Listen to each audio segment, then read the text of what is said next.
तो दावत देने की दुआएं खुदावंद की आवाज़ हम तक पहुँचाएं। हालेलुया, खुदावंद तेरा शुक्र हो, तेरी तारीफ। आप सबको मसीह यीशु में सलाम। बस हम 1 मिनट खड़े रहेंगे, एक हवाला पढ़ेंगे, फिर आपको बिठा देंगे। खुदावंद के कलाम की ताज़ीम के लिए हम खड़े रहेंगे।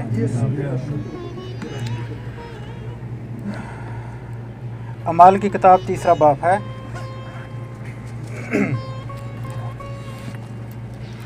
उसकी पहली आयत से लेके 10वीं आयत तक पढ़ेंगे।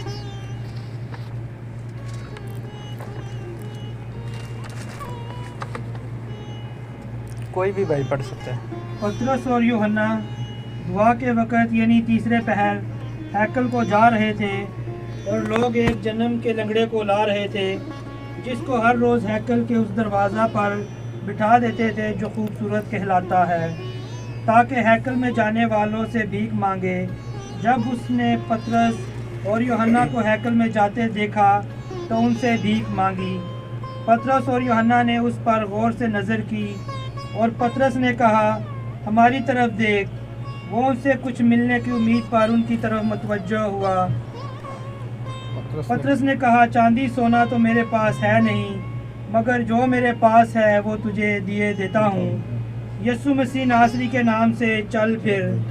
और उसका दाहिना हाथ पकड़कर उसको उठाया और उसी दम उसके पाँव और टहने मजबूत हो गए और वो कूद कर खड़ा हो गया और चलने फिरने लगा और चलता और कूदता और खुदा की हम्द करता हुआ उनके साथ हैकल में गया। और सब लोगों ने उसे चलते फिरते और खुदा की हम्द करते देखकर उसको पहचाना कि ये वही है जो हैकल के खूबसूरत दरवाज़ा पर बैठा भीख मांगा करता था। और उस माजरे से जो उस पर वाक़या हुआ था बहुत दंग और हैरान हुए। खुदा पाक का हमका पढ़ा और सुना जाना हम सब के लिए बाइस से बरकत हो। खुदावंद का शुक्र हो। सब बैठ सकते हैं। अजीज़ों, आज का जो कलाम है, मैं मौजू पहले ही बता देता हूँ। मौजू है कलाम का रूहानी लंगड़ापन। रूहानी लंगड़ापन। ये उस जो आज का हवाला पढ़ा गया है, ये उस वक़्त का वाक़या है जब खुदावंद यीशु मसीह आसमान पर उठा लिए गए थे। तो क्या हुआ कि ज़मीन पर जितने भी खुदावंद यीशु मसीह के शागिर्द थे, जितने भी खुदावंद यीशु मसीह को मानने वाले लोग थे, सब के ऊपर एक कहर टूट पड़ा था। साउल, जो कि उस वक्त पौलुस उस वक्त नहीं था हुआ, पौलुस का लक़ब उसको नहीं था मिला। साउल खुदावंद के लोगों को बांधता था और कैदखानों में डालता था।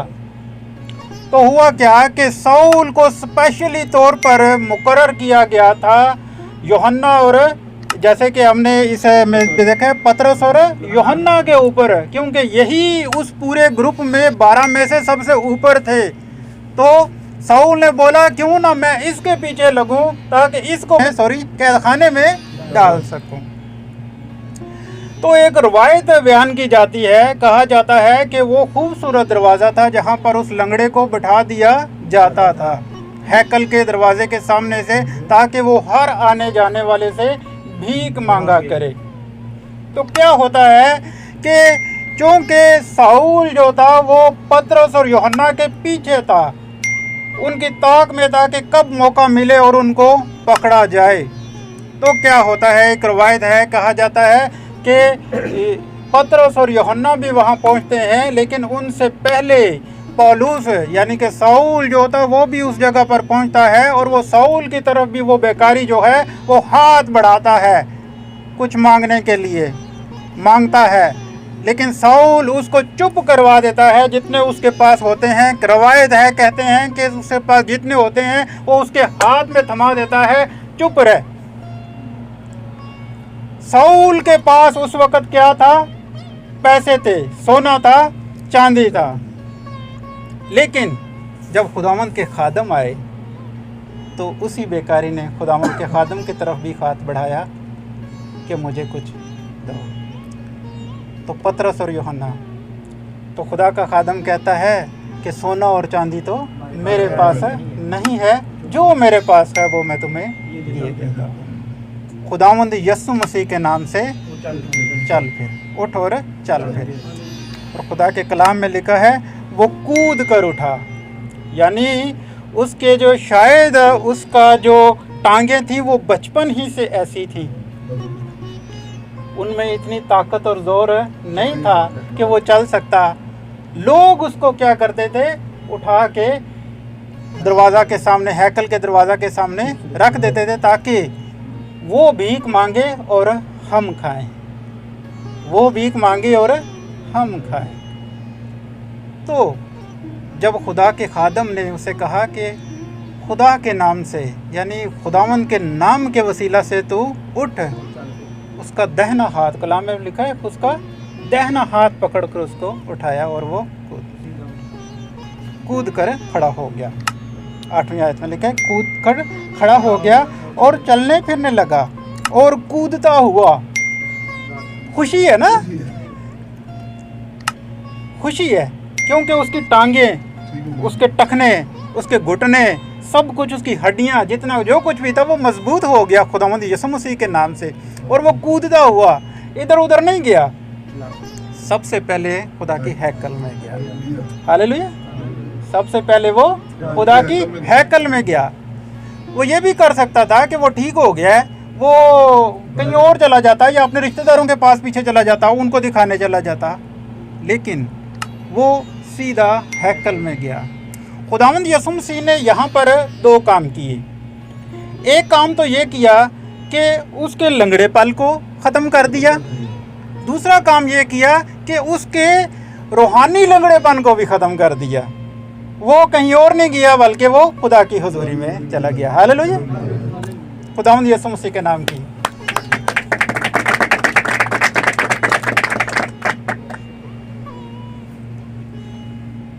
और वो हैकल में जाता है।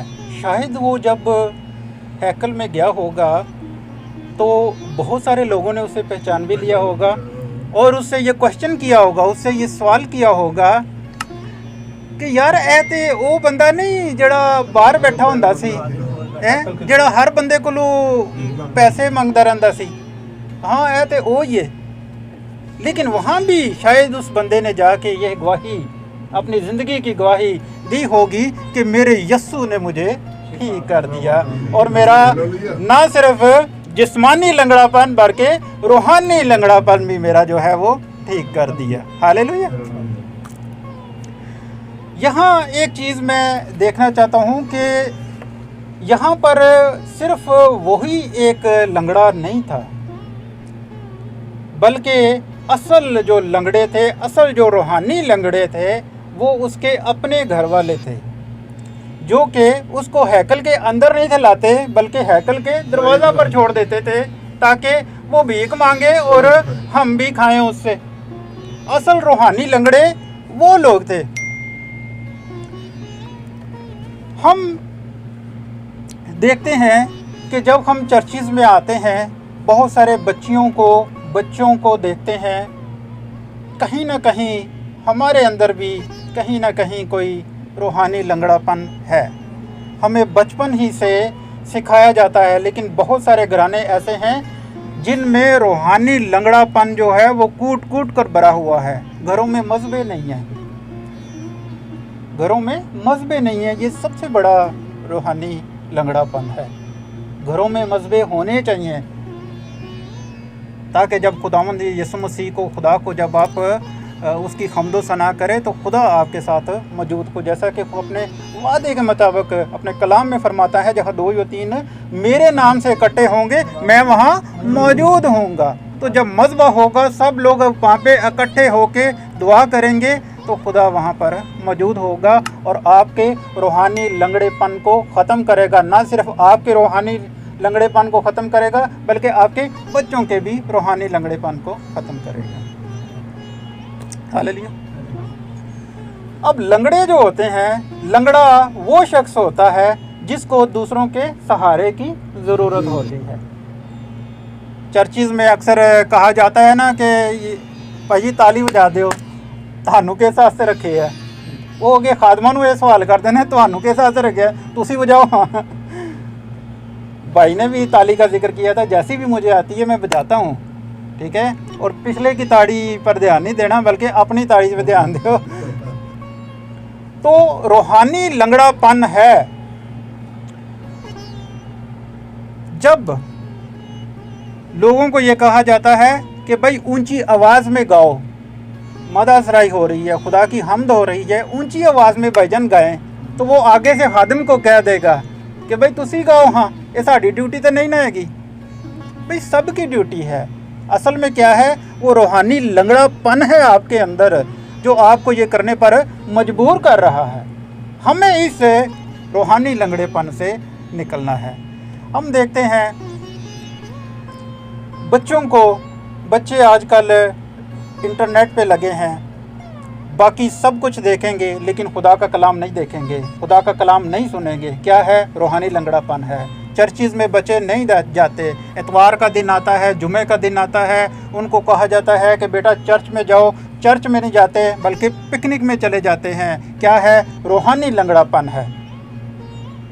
ये रूहानी लंगड़ापन किस वक्त हमारे अंदर से ख़त्म हो सकता है? ये रूहानी लंगड़ापन हमारे अंदर से अजीज़ों उस वक्त ख़त्म हो सकता है जब हम खुदावंद यसु मसीह को अपना नजात दहिंदा कबूल करते हैं। हालेलुया। यहाँ पर भी हम देखते हैं कि पतरस और यूहन्ना उसे कहते हैं कि मेरे पास सोना और चांदी नहीं है, मेरे पास सोना और चांदी नहीं है, लेकिन जो मेरे पास है वो मैं तुम्हें दिए देता हूँ। आज हम देखते हैं कि खुदावंद के जो खादमीन हैं वो लोगों के घरों में जाते हैं, जगह जगह पर जाके प्रीचिंग करते हैं, लोग उनको कबूल नहीं देते, उनको अहमियत ही नहीं देते। वो कहते नहीं यार एक ही इट पुटिए तो थलों पादरी नहीं निकल आता है, बल्कि बहुत सारे ऐसे भी हैं जो पादरियों को गालियाँ भी निकालते हैं। खुदा के खादमीन जो होते हैं उनके द्वारा, उनकी वजह से खुदा वहाँ पर मौजूद होता है और अपने मोजज़ात करता है, जैसे कि यूहन्ना और पतरस की वजह से वहाँ पर एक मोजज़ा हुआ। यहाँ पर पतरस और यूहन्ना का क्या कमाल था? उनको कोई कमाल नहीं था, बल्कि जितना भी कमाल था वो खुदावंद यसु मसीह का था। बल्कि यूहन्ना और पतरस ने तो खुद कहा कि खुदावंद यसु मसीह के नाम से उठ और चल फिर, और वो उठ बैठा। ये रूहानी लंगड़ापन हमारी ज़िंदगियों में भी मौजूद है। जब हम सुस्ती और काहली अपने अंदर पैदा कर लेते हैं तो क्या है, हमारे अंदर रूहानी लंगड़ापन मौजूद है। हमें इस रूहानी लंगड़ेपन से आज़ादी हासिल करनी चाहिए। हालेलुया। और हमें आज़ाद कौन कर सकता है? सिर्फ़ और सिर्फ एक ही ज़ात है, खुदावंद यसु मसीह। क्योंकि जब हम खुदावंद यसु मसीह का नाम ले के जब दुआ करते हैं, क्योंकि खुदावंद यसु मसीह का जो नाम है वो सोने और चांदी से बढ़ के है।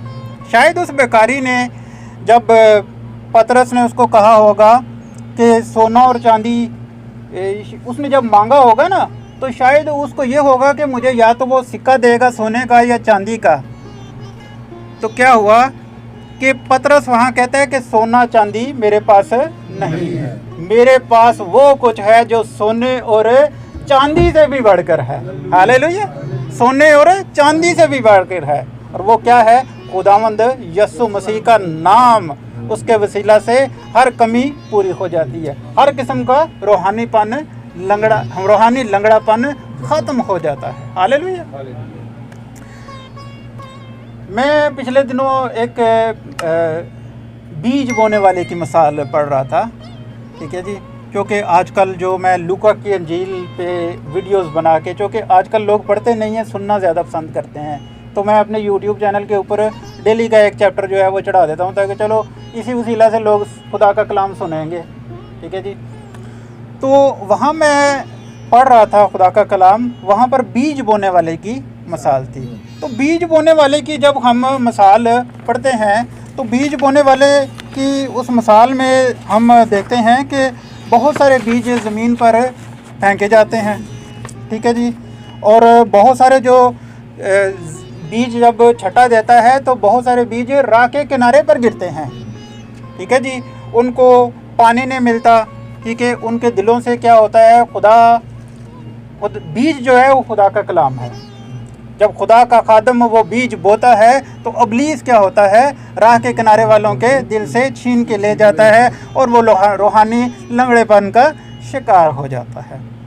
इसी तरह मैं ये जब पढ़ रहा था तो बहुत सारे बीज जो थे वो पथरीली ज़मीन के ऊपर गिरे, पथरीली ज़मीन के ऊपर बहुत सारे बीज गिरे, क्योंकि वहाँ पर जब पथरीली ज़मीन के ऊपर उनको नमी ना मिली और वो जल्द मुरझा गए। उन्होंने खुदावंद यीशु मसीह के कलाम को कबूल किया, खुदा के खादम भी वहाँ पर आए, उन्होंने कलाम किया, उन्होंने खुदा के खादम को कबूल किया, लेकिन खुशी से कबूल किया, लेकिन बहुत जल्द मुरझा गए। ये है रूहानी लंगड़ापन। उनके अंदर रूहानी लंगड़ापन की जो जड़ें थी वो ज़्यादा गहरी थी और खुदा के कलाम की जड़ें जो थी वो गहरी नहीं थी। उन्होंने खुदा के कलाम को कबूल ही नहीं किया, रूहानी लंगड़ेपन का वो शिकार थे। इसी तरह बहुत सारे बीज जो थे वो झाड़ियों में गिरे।